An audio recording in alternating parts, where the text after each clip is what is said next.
Donc voici le protocole de dépistage néonatal des troubles de l'audition en Occitanie. Le dépistage néonatal des troubles de l'audition doit être proposé à tous les nouveau-nés en maternité. Il débute par la réalisation d'un premier test de dépistage appelé T1 qui peut être fait soit par auto-émission acoustique, soit par potentiel évoque auditif automatisé. Ce premier test doit être réalisé après le premier jour de vie de l'enfant afin d'éviter que les conduits auditifs externes soient obstrués par des sécrétions suite à l'accouchement, ce qui pourrait fausser les résultats de notre test. Des plaquettes d'information doivent être mises à disposition des parents afin de leur expliquer le déroulement de ce dépistage. En cas de dépistage concluant, c'est-à-dire si les auto-émissions acoustiques ou les PEA automatisés sont présents, l'enfant pourra bénéficier d'un suivi classique auprès de son médecin référent. Le résultat du dépistage doit être consigné dans le carnet de santé et dans le dossier médical de l'enfant. Il est cependant conseillé aux parents, en cas d'existence de facteurs de risque de troubles de l'audition, qui sont entre autres rappelés dans nos plaquettes d'information, de renouveler le contrôle auditif entre l'âge de 9 et 12 mois, et ce, même si le dépistage était rassurant. Si ce premier test n'est pas concluant, si les auto-émissions acoustiques ou les PEA automatisés sont absents, il doit être proposé la réalisation d'un deuxième test de dépistage en maternité. Ce deuxième test est appelé T2 et doit être réalisé par potentiel évoque auditif automatisé. Si ce deuxième test est favorable, si les PEA automatisés sont présents, l'enfant pourra bénéficier d'un suivi classique auprès de son médecin habituel. Le résultat est consigné dans le carnet de santé et dans le dossier médical. Et il est conseillé aux parents de renouveler le contrôle auditif entre l'âge de 9 et 12 mois en cas d'existence de facteurs de risque de troubles de l'audition. Si ce deuxième test n'est à nouveau pas concluant, une information doit être réalisée par le médecin de la maternité et un troisième test de dépistage appelé T3 doit être proposé aux parents au cours du premier mois de vie de l'enfant. Si ce troisième test est finalement rassurant, l'enfant pourra bénéficier d'un suivi classique auprès de son médecin habituel. Le résultat est consigné dans le carnet de santé et dans le dossier médical de l'enfant. Il est important de rester vigilant en cas d'existence de facteurs de risque de troubles de l'audition et de recontrôler celle-ci entre l'âge de 9 et 12 mois. Si ce troisième test n'est à nouveau pas concluant, il doit être proposé un rendez-vous entre centres de diagnostic au cours des 3 premiers mois de vie de l'enfant. On peut expliquer aux parents qu'au cours de ce rendez-vous, des tests complémentaires par potentiel évoque auditif diagnostique et une audiométrie comportementale pourront être réalisés. À chaque étape de ce dépistage, il est important de faire un retour des résultats au secrétaire du dépistage afin qu'elle puisse assurer l'exhaustivité du recueil des données.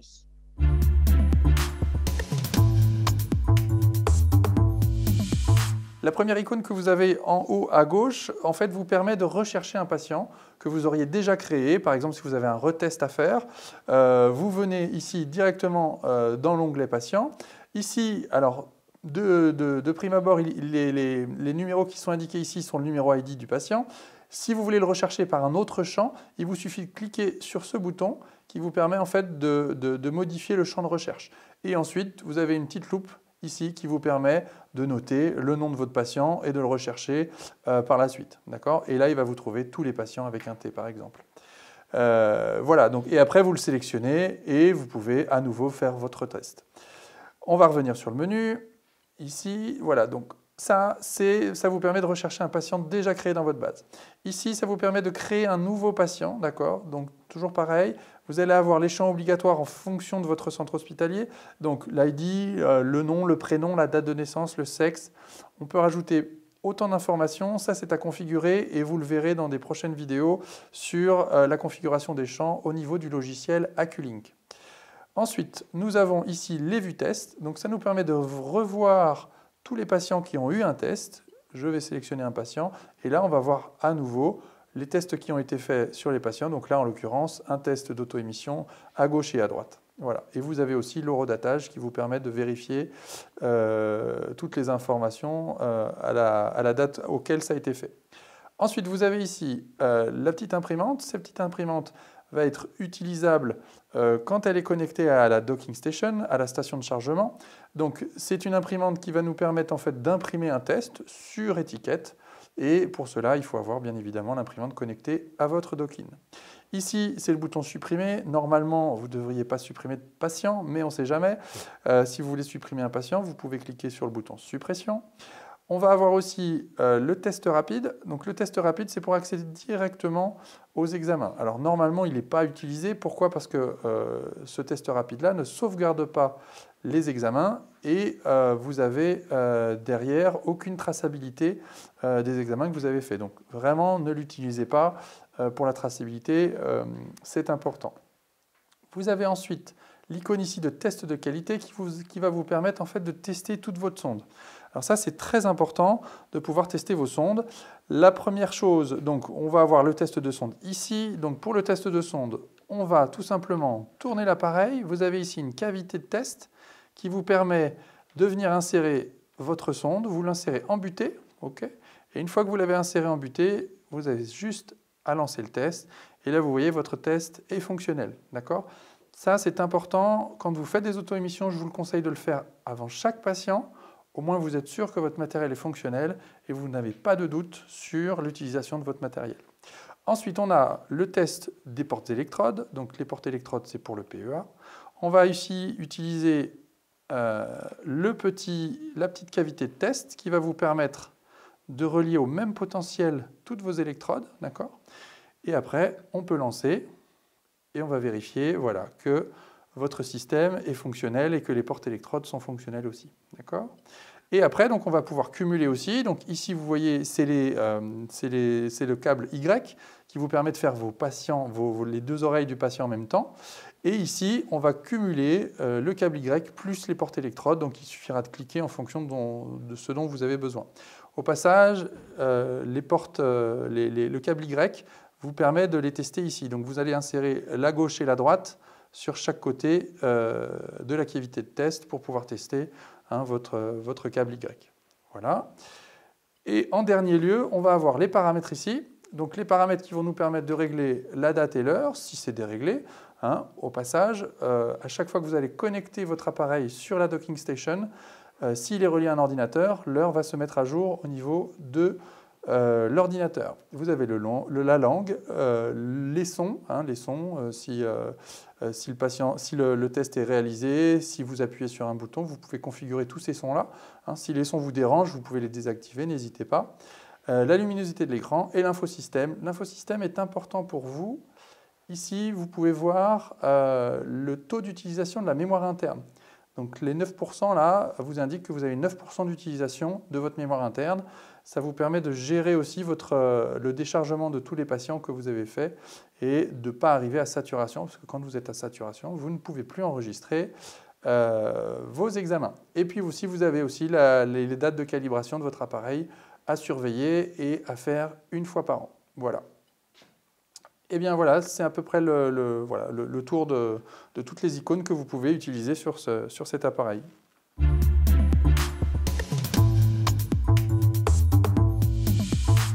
Pour l'utilisation et l'endroit où placer votre appareil au sein du service, il est important de toujours avoir sa base connectée, d'accord, à l'alimentation. Et une fois que vous avez fini votre examen, toujours venir repositionner votre appareil sur la base, d'accord? Comme ça, votre appareil recharge. Vous avez une batterie au lithium à l'intérieur et une charge intelligente qui vous permet en fait d'optimiser la durée de vie de votre batterie. Donc vraiment, veillez toujours à positionner votre base dans un endroit stratégique et central, de revenir positionner votre appareil sur la base, ce qui vous permettra d'avoir toujours de la batterie pour faire vos examens. Sur la base, vous allez avoir plusieurs connectiques. Donc une connectique pour le chargement et une connectique ici pour l'USB qui vous permettra de décharger vos examens directement sur le logiciel Acculink. Voilà. Et la fameuse connectique qui vous permettra d'imprimer sur étiquette si vous en avez besoin dans l'utilisation de votre service. Voilà.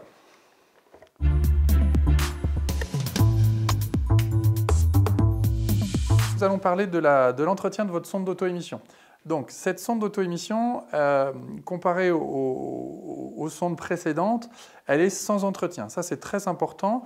Vous avez ici un embout de sonde transparent. Alors, pour le retirer, vous avez deux emplacements pour les doigts. Il faut appuyer sur la sonde pour écarter ici les côtés. Donc là, vous pouvez le retirer. Cet embout de sonde, il a des petits canules, elle a des petites canules donc, au niveau de la sonde. Il ne faut absolument pas qu'elle soit bouchée. Donc si vous avez une sonde qui est bouchée, un embout de sonde qui est bouché, pardon, cet embout de sonde, soit vous avez le temps et vous pouvez le nettoyer, il n'est pas à usage unique, hein, c'est important, vous pouvez le réutiliser, soit vous n'avez pas le temps, votre patient est prêt à avoir l'examen, et dans ces cas-là, vous en prenez un neuf directement, et l'autre, vous le nettoierez plus tard. Donc quand cet embout de sonde est sale, il faut bien venir le déboucher de l'intérieur vers l'extérieur avec l'écouvillon qui vous est fourni, d'accord? Ce qui vous permet en fait de venir ouvrir le canal, et ça c'est très important parce que si votre sonde est entartrée ou bouchée, vous ne pourrez pas, tout simplement pas l'utiliser, d'accord? Cette partie de la sonde, donc c'est la sonde en elle-même, elle ne nécessite aucun nettoyage, pas... enfin voilà, il n'y a aucune manipulation au niveau de la sonde. Vous avez ici des petites ouvertures. Ces petites ouvertures, il faut les laisser sans nettoyage, hein, c'est vraiment fait pour ça. Cet embout de sonde-là est là pour protéger votre sonde.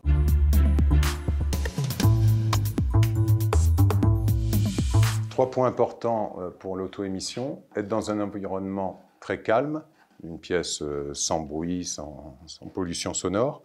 Un bébé, si possible, qui dort, ou pareil, très calme. Et le choix de la sonde. Il existe différents codes de couleur au niveau des sondes. Pourquoi différents codes de couleur? Parce que, suivant le conduit du bébé, il peut être petit, moyen ou gros. On prend l'oreille, on ne tire pas vers l'arrière, sinon ça ferme le conduit.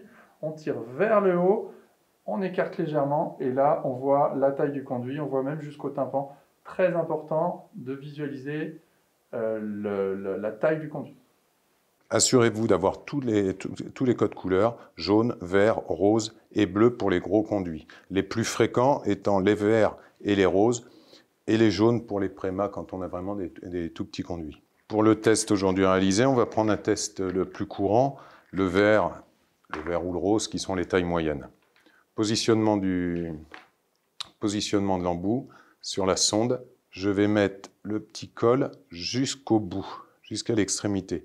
Ça va protéger ma sonde et surtout l'oreille du bébé. Et ici, je n'aurai pas de flexibilité au niveau de l'embout. Donc bien collé, ça c'est important. Ce tube doit rentrer dans le conduit de l'enfant et être bien dans l'axe. Donc évidemment, on a des conduits plus ou moins ouverts.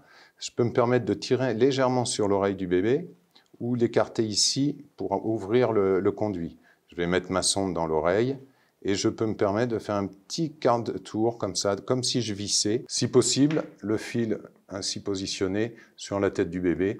Je peux me permettre de maintenir la sonde, mais légèrement, pas trop serré, légèrement pour ne pas serrer avec les deux doigts, mais mettre mon doigt comme ça, le maintenir. J'ai au préalable enregistré mon bébé. Je retourne sur mon bébé enregistré. Je vais dans Rechercher bébé. Ici, c'est mon bébé numéro 2. Alors, ça peut être un numéro ou un nom. Je vais tester. Je vais valider. Donc, c'est bien Marie Durand. Je vais valider. Donc, j'ai placé la sonde dans l'oreille droite de mon bébé. Donc, je vais appuyer sur Right, comme droite en anglais. J'appuie. Voilà. Et le test s'en va. On voit ici la courbe qui est en mouvement. Voilà, mon test est fini. Mon test est positif. Donc j'ai réalisé mon oreille droite, elle est validée, comme on peut le voir ici, réussie. Et ici, je vais placer ma sonde donc, dans l'oreille gauche et j'envoie mon test sur la gauche. Pareil, mouvement, réponse, voilà, c'est parti.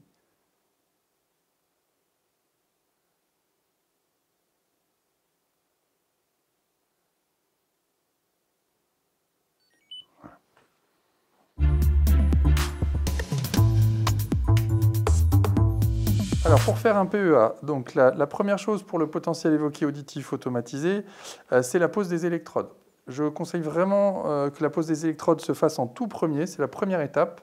Pourquoi? Parce qu'une électrode, ça a un temps de conduction. D'accord? Donc le temps de conduction est important sur une électrode. Alors, vous avez les électrodes ici, le jeu de 3 qui est fourni de base hein, dans les sachets classiques. Donc, c'est des électrodes qu'on va pouvoir aussi redimensionner en fonction de la taille du bébé. Donc si vous avez besoin, vous n'hésitez pas, vous pouvez venir ici les couper pour réduire l'espace occupé par l'électrode. D'accord ? Une fois que vous avez dimensionné la taille des électrodes, on prépare la peau. Donc pour préparer la peau, c'est important de venir avec une compresse et du sérum Phi, venir dégraisser la peau. Donc on frotte à l'endroit où on va poser les électrodes. Alors l'endroit où on va poser les électrodes, il y en a forcément une au front, d'accord ? Vous avez sur le manuel d'utilisation un conseil de placer une électrode derrière le cou. Moi, pour ma part, je fais autrement. Je les place ici au niveau de la pommette, au niveau de l'os, ce qui me permet d'avoir une facilité de travail. Hein, tout est en façade. Si le bébé dort, on n'a pas besoin de le mobiliser et on n'a pas besoin de le réveiller outre mesure. Le collage des électrodes, donc une au front et après une sur chaque côté. Directement. Voilà. Et donc cette étape, elle est vraiment importante. C'est vraiment important de la faire en première, puisque les électrodes ont un temps de conduction et donc elles ne conduisent pas immédiatement. Ensuite, pour la pose du porte-électrode. Donc vous avez ici les 3 électrodes hein, qu'il va falloir positionner. La blanc toujours au front. Voilà. Et après les 2 autres. Peu importe, si vous ne respectez pas ce que dit le manuel d'utilisation, si vous faites un peu comme ce que je fais là, vous verrez, ça fonctionne très bien. Ensuite, nous avons toujours hein, la sonde d'auto-émission qu'on va utiliser comme un écouteur. D'accord ? Donc là, il faut transmettre du son hein, à l'intérieur du conduit auditif. Donc, on va l'utiliser comme un écouteur et comme un diffuseur de son. Et donc là, toujours pareil, il va falloir choisir la taille de l'embout, hein, donc en fonction du conduit auditif du patient. Hein, donc je vous rappelle, donc vous avez des embouts de sonde de différentes tailles. Là, vous avez l'embout de sonde qui est à lamelles. Donc celui-là, je l'aime bien. Pourquoi ? Parce qu'il a des lamelles et qui permettent d'accrocher dans le conduit auditif du patient. D'accord ? Cet embout de sonde, voilà, vous pouvez après changer par les embouts de sonde de couleur qui vont vous permettre d'avoir différentes tailles.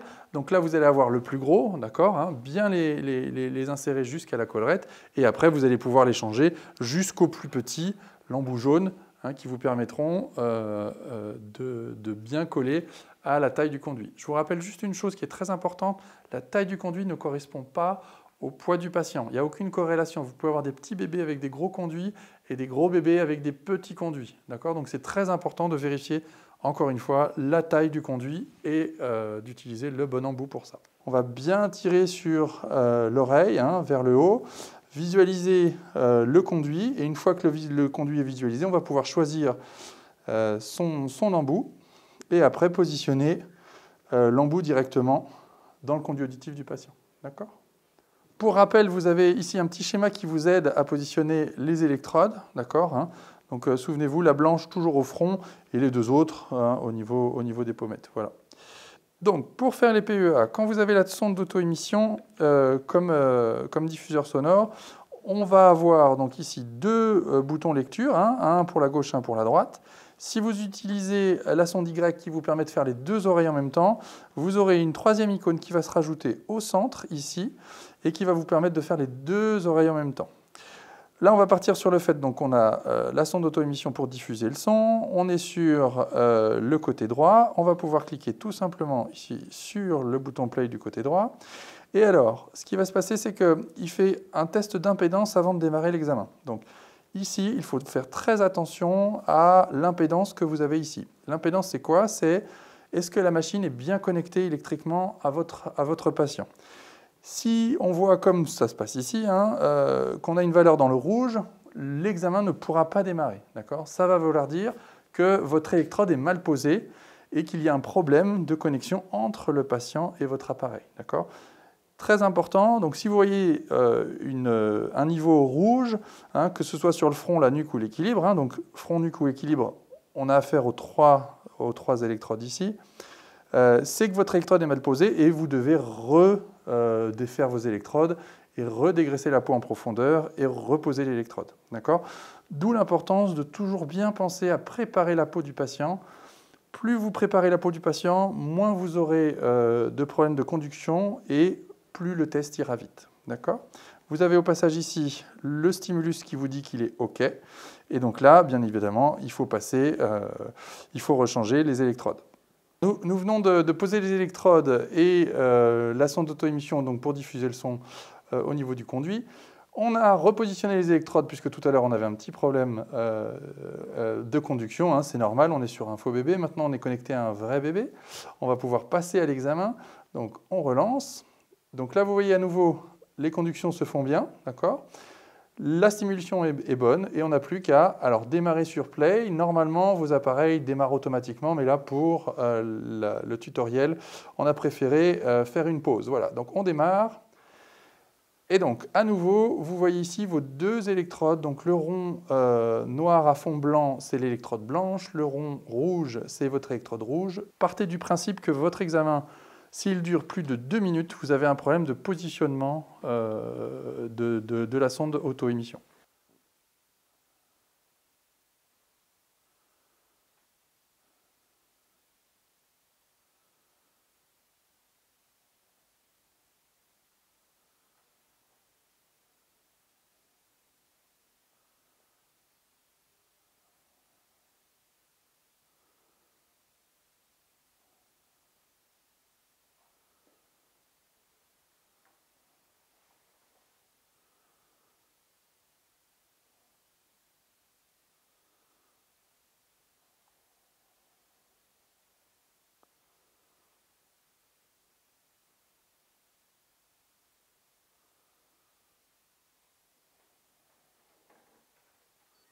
Une fois que votre test a réussi, vous avez un V vert qui vous dit que le test est passé.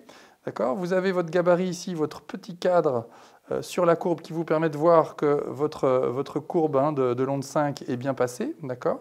Et vous avez la possibilité aussi ici d'aller faire l'autre oreille et d'éviter de revenir sur le menu. Voilà. Encore une fois, les conditions idéales qui sont vraiment très importantes à respecter, c'est le placement de vos électrodes, donc le redécoupage de vos électrodes si la place sur votre bébé n'est pas suffisante, le positionnement donc au plus tôt pour que votre électrode pénètre la peau et conduise au mieux, et ensuite donc le placement de votre sonde ici qui va vous permettre vraiment d'obturer votre conduit auditif. Rappelez-vous, en utilisant cette sonde, je dois obturer le conduit auditif. Je ne dois pas avoir une sonde qui brinque-ballotte. Vous voyez, elle tient. Alors là, on a un embout adulte, mais sur les embouts enfants, votre sonde doit plus ou moins tenir dans l'oreille. Évitez aussi de la tenir avec vos doigts, parce que si vous la tenez avec vos doigts, vous pouvez aussi rajouter, je dirais, un angle qui ne permette pas de diffuser le son correctement. Donc, le choix de l'embout, je vous rappelle, on tire bien sur l'oreille pour voir où est-ce qu'on insère l'embout de sonde avec l'embout. Une fois que c'est inséré, la sonde doit tenir. Si possible, ne pas la tenir avec les doigts. De temps en temps, on ne peut pas faire autrement, on est obligé de la tenir. Et puis, votre examen se déroulera au mieux et au plus rapide.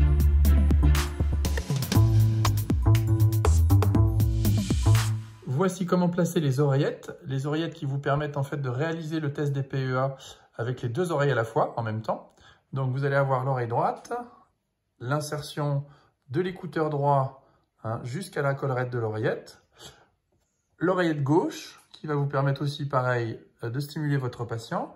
Elles sont autocollantes, donc elles vous permettent d'englober toute l'oreille du patient. Vous pouvez à la fois aussi donc, positionner vos électrodes de la même manière que lorsque vous faites une oreille à la fois.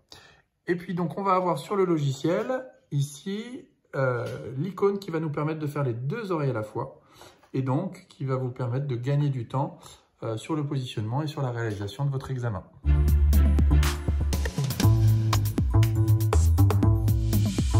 Bonjour, je suis Marie-France Martin. Je travaille au CDOS et je m'occupe du dépistage et du diagnostic de la surdité. Donc, je vais vous parler des choses que l'on peut dire ou ne pas dire aux familles à la suite d'un dépistage auditif. Ce que l'on peut dire suite à un test qui va être concluant. Plusieurs choses. La première, donc à l'heure actuelle, le test est rassurant. Bien insister sur le fait que c'est au moment précis où l'on réalise le test. Deuxième chose, il faut rester vigilant malgré les résultats du jour. Et si un jour il y a un doute sur l'audition ou sur le langage de la part de la famille, de l'entourage, il faut prévoir un contrôle à distance par un ORL. Ensuite, il faut faire attention aux facteurs de risque. Ces facteurs de risque sont détaillés, il y en a plusieurs. Ils sont détaillés sur la plaquette d'information qui est donnée systématiquement aux familles. Si l'enfant présente un de ces facteurs de risque et si son test de dépistage est concluant, il faut malgré tout faire une consultation de contrôle vers les 12 mois de l'enfant et cette consultation sera faite par un ORL. Ce qu'il ne faut pas dire à la famille lorsque le test est concluant. Premièrement, votre enfant entend très bien. Et deuxièmement, votre enfant n'est pas sourd. Ce sont des termes qu'il faut éviter d'employer. Lorsqu'un test est non concluant, avant de parler avec la famille, il faut être vraiment sûr de soi, ne pas bafouiller et ne pas banaliser le résultat du test. Ce que l'on peut dire, c'est que le test est non concluant et donc il ne permet pas de préciser le seuil auditif de l'enfant. Le test est très sensible au bruit environnant et donc cela peut gêner la réalisation du test et les bons résultats de ce test. L'agitation de l'enfant peut également perturber le test et donc de ne pas avoir un test concluant. Et dernière chose, des sécrétions situées dans le conduit auditif, cela arrive très souvent, peuvent empêcher le test de bien fonctionner et donc d'avoir un résultat non concluant. Par contre, ce qu'il ne faut surtout pas dire, c'est votre enfant est sourd, banaliser le test, c'est-à-dire ce n'est rien, ou l'appareil est en panne, il faudra recontrôler. Si le test est non concluant, à ce moment-là, systématiquement, les familles sortiront de la maternité avec un rendez-vous pour des tests complémentaires automatisés qui se feront ultérieurement dans les 28 jours de vie de l'enfant, donc le premier mois.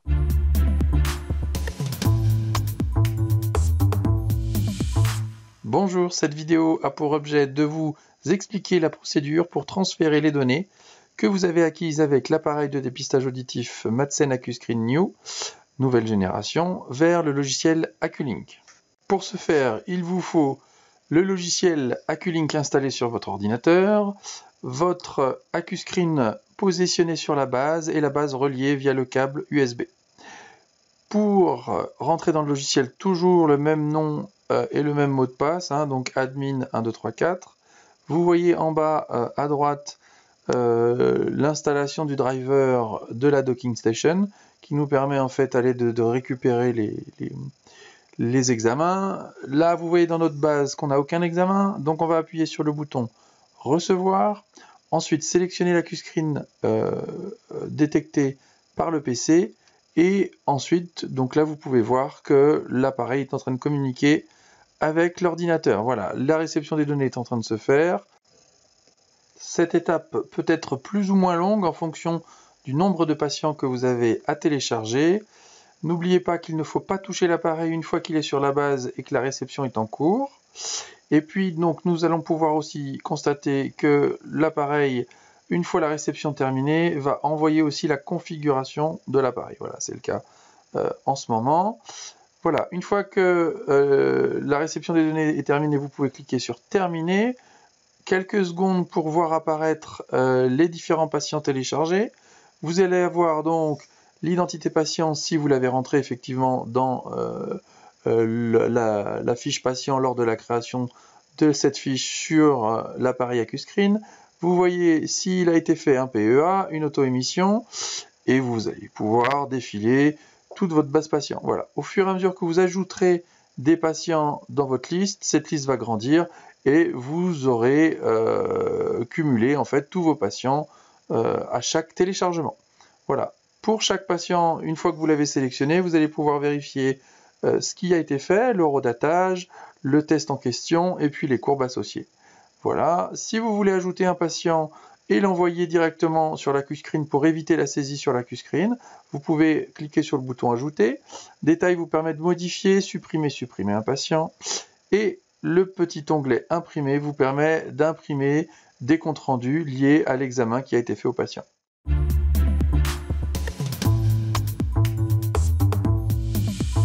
Bonjour à tous, voici une nouvelle vidéo pour vous expliquer comment extraire votre base patient du logiciel AcuLink vers un fichier Microsoft Excel. Tout d'abord, vous devez vous assurer d'avoir installé votre logiciel AcuLink, d'avoir téléchargé ou déchargé les examens patients que vous avez réalisés à l'aide de l'AcuScreen, dans votre logiciel Acculink. En premier lieu, donc, nous allons installer le logiciel Acculink Export ou Acculink Transfer. Ce logiciel va nous permettre de transférer un fichier XML vers un fichier Excel. Alors pourquoi un fichier XML? Parce que on va sauvegarder notre base patient sous Acculink avec un fichier XML qui nous permettra ensuite de le convertir en fichier Excel. Passons à l'installation d'Acculink Export ou Acculink Transfer. On double-clique sur le Setup. L'installation est très simple, hein. On laisse les paramètres par défaut, on fait suivant. Terminé. Maintenant que notre logiciel Acculink Transfer est installé, nous allons pouvoir utiliser notre logiciel Acculink pour exporter notre base. Donc, nous rentrons le login et le mot de passe qui est admin et 1, 2, 3, 4. Voilà, nous sommes sous le logiciel Acculink. Donc, au préalable, il va bien évidemment, avant d'exporter la base patient, savoir où on va sauvegarder ces exportations. Sur les établissements publics et les centres hospitaliers, il va être important de sauvegarder ces exportations sur des disques réseau préalablement créés par le service informatique pour justement la sauvegarde et la sécurisation des données d'Acculink. Voilà.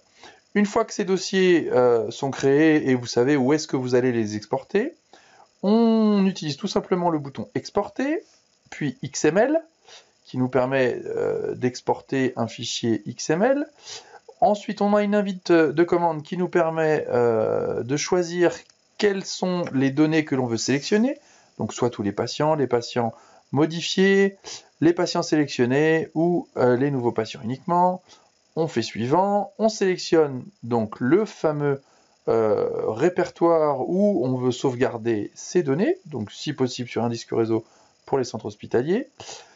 Il nous crée un nom de fichier avec l'année, le mois, le jour et l'heure. Donc l'avantage c'est qu'on pourra retrouver toutes nos exportations au fur et à mesure que l'on fera. Voilà, donc ensuite on clique sur enregistrer. Et puis suivant pour exporter le fichier XML des données patients d'Acculink. Voilà. Cela peut prendre un peu de temps en fonction du nombre de patients à exporter. Voilà, l'exportation est terminée. Nous allons quand même vérifier dans le dossier si l'exportation s'est bien réalisée. Donc nous avons bien notre fichier XML. Et maintenant, nous allons pouvoir passer à la partie transfert. Nous ouvrons le logiciel Acculink Transfer. Ce logiciel est très simple. Il lui faut un fichier en entrée qui est un fichier XML. Donc le fichier XML que l'on vient d'exporter avec Acculink. Et en sortie, un fichier Excel, déjà un modèle qui est déjà pré-rempli. Voilà, qui se trouve ici. Donc, nous allons aussi créer un dossier pour la sauvegarde des différents tableaux Excel que l'on va générer, puisque à chaque fois qu'on va faire une exportation XML, on fera un fichier Excel, et comme ça, on aura différents tableaux en fonction des exportations que l'on aura fait. Et donc, vous pourrez les gérer par mois, par trimestre ou par an, en fonction du besoin que vous avez. Voilà, donc le fichier Excel, le modèle est sauvegardé donc, dans le dossier des fichiers Excel. On sélectionne bien donc, notre fichier XML, donc le fichier source, hein, le fichier où la donnée se trouve et que l'on veut convertir. Donc on va dans le dossier réseau hein, pour aller chercher ce fichier. On vérifie bien le lien est bien correct. Pour le deuxième champ, donc, nous allons sélectionner le modèle de tableau Excel, voilà, tableau de dépistage final. Une fois qu'il est sélectionné, nous allons pouvoir transférer directement et convertir notre fichier XML en fichier Excel. Donc nous pouvons voir ici notre fichier Excel avec le nom, le prénom, la date de naissance, les tests qui ont été réalisés, OEA ou PEA, et vous avez donc les champs suivants qui vous permettent d'avoir un résultat global et d'avoir, je dirais, des commentaires sur le suivi ORL, sur toute la gestion post-dépistage. Important, il faut enregistrer ce fichier donc sous un autre nom. Hein. Attention, ne pas modifier le fichier modèle, c'est très important. Et une fois que vous l'avez enregistré sous un autre nom, vous pouvez quitter votre logiciel Acculink Transfer et vous avez donc votre fichier Excel.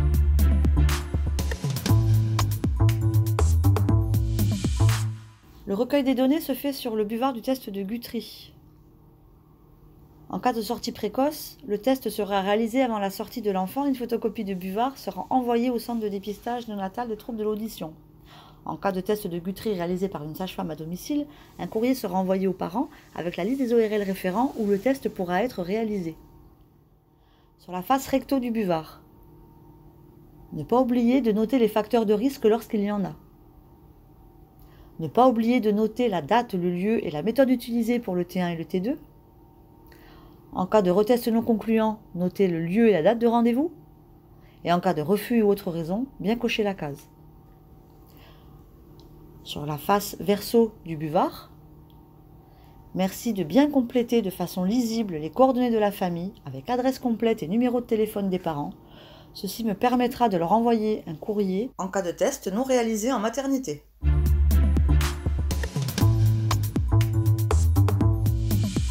Bonjour, cette vidéo a pour but de vous expliquer comment installer le logiciel Acculink pour l'utilisation de l'appareil de dépistage de l'audition Madsen AccuScreen nouvelle génération.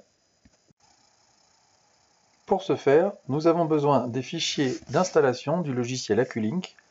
Vous pouvez les trouver sur le CD d'installation qui est fourni avec l'appareil à l'origine, ou vous pouvez les demander en téléchargement directement à l'adresse qui s'affiche sur l'écran. Attention toutefois, si vous voulez installer ce logiciel sur un ordinateur présent au sein d'un établissement public, il vous faudra absolument les droits administrateurs pour l'installation de ce logiciel. Merci de contacter au préalable votre service informatique pour l'installation de ce logiciel. Voilà, donc nous ouvrons le dossier où les fichiers d'installation se trouvent. On va pouvoir double-cliquer sur l'exécutable Acculink, puis installer les mises à jour. Hein. Il y a des packages qui sont nécessaires à cette installation. Voilà. On accepte les termes d'utilisation. Attention, très important, DataLink, il faut absolument renseigner le champ XML. Il nous servira pour les exportations futures. Voilà, donc on suit les différentes étapes de l'installation en cliquant sur Next, hein, suivant. L'installation du logiciel va se faire, et puis nous allons pouvoir ensuite directement ouvrir le logiciel qui sera installé.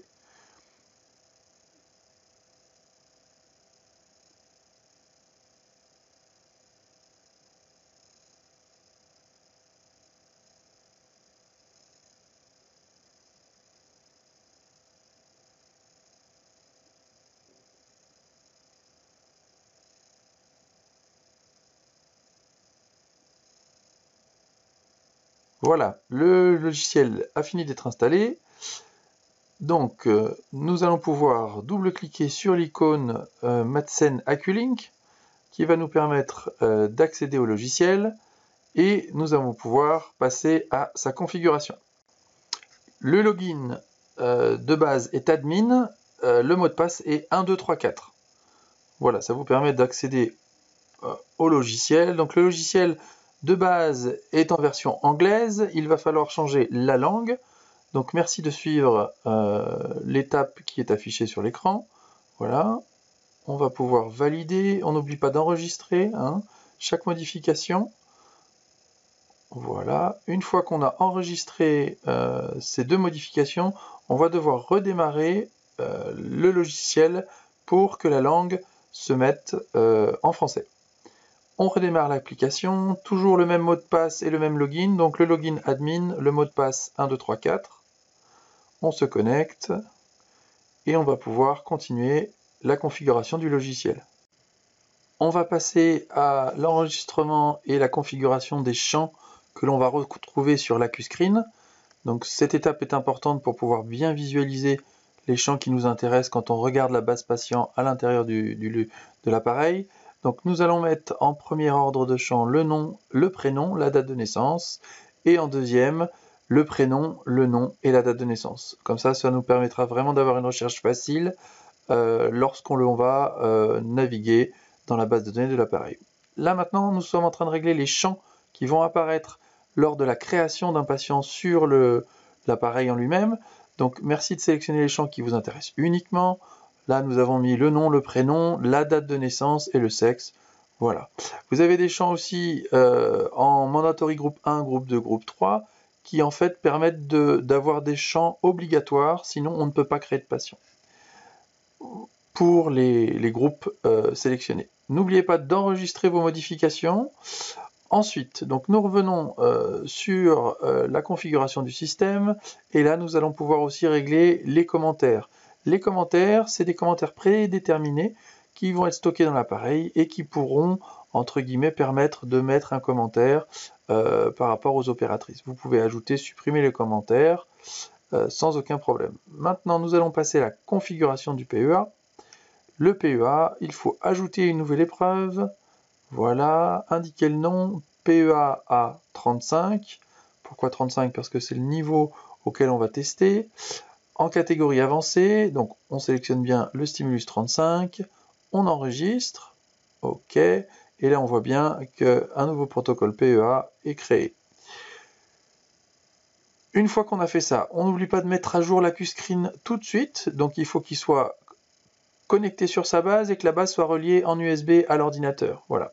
Une fois que la mise à jour est faite, vous voyez que l'AccuScreen apparaît dans le menu de gauche et ça va nous permettre aussi de régler d'autres paramètres de l'AccuScreen, surtout sur le mode auto-émission.